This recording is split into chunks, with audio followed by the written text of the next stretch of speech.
Hello guys, in today's video I will be showing you how to fix Nikki keeps hanging problem. So the answer is easy, just go to the settings, then scroll down to the apps section,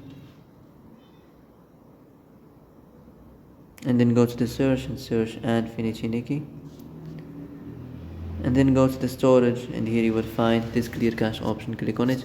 Now you can go check it if it worked, and if it didn't you can try to restart your phone or turn the Wi-Fi off and on, or the Bluetooth or the airplane mode. Also you can try to clear data, but be careful. If you clear data, all these applications data will be deleted. This includes all files, the settings, the accounts, the databases, etc. So be careful if you want to clear your data.